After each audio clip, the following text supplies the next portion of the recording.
UFC Fight Night 167 February 15, 2020 New Mexico. Both fighters seem to be in a good place in their career.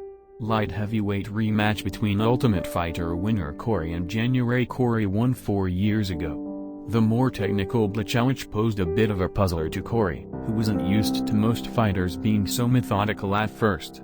However, he won. Corey won by decision. Corey took on Johnny Walker, who was believed to be the one to give Jones a tough challenge. He effortlessly finished all of the hype by knocking out Walker in the first round. His rank certainly does not do justice to how good of a fighter he is. Agreed, he is not the most exciting fighter. He is a testament to hard work, patience, trusting the process. A once-green Ultimate Fighter winner and has looked outstanding over his last several outings. Since that bout, Corey has gone 7-3. His goal is to get into the octagon, take his opponent to the mat and dominate them on the ground. He took shots John Jones because he wants a title shot. Corey, so last week it was his past like he was a changed man, Overtime tweeted. This morning we see he's still the same, can't get right apostrophe ... from pregnant woman to strippers.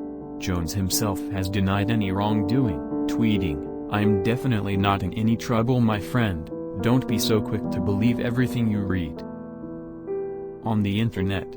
Corey is gifted both as a wrestler and fighter with range meaning little to nothing to him. One small weakness in his style though is that he has been taken by TKO 3 times, and that is definitely an area he can work to improve on.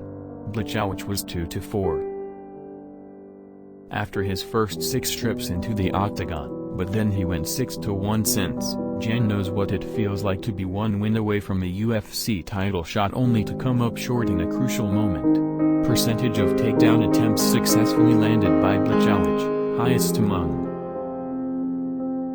active light heavyweights 2019. Significant strikes landed in the UFC by Błachowicz, 7th most among active light heavyweights 2019. It's always a great feeling when you knock out someone, but that win tasted better because he said really bad things about me and my feet. Use my boxing skills on him, and I think I'll find a way to knock him out. Along with a black belt in jiu-jitsu that could help him defend should the fight hit the mat. Moving to a much weaker division is theoretically a good call for the aging legend.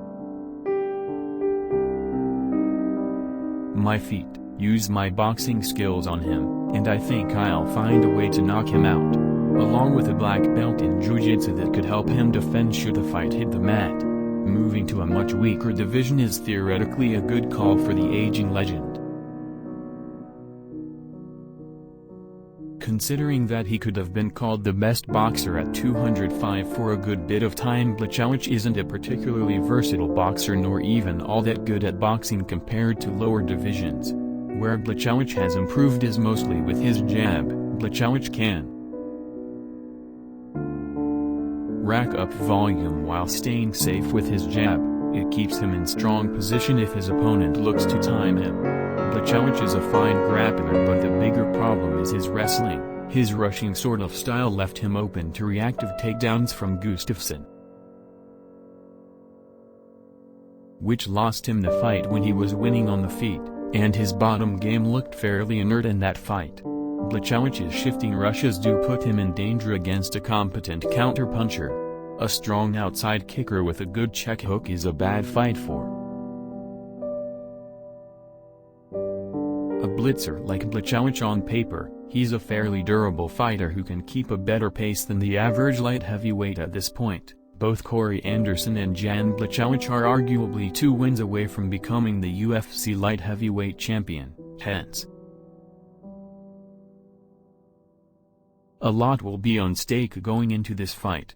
Will not be guaranteed a title shot, but he will at least place himself in the conversation.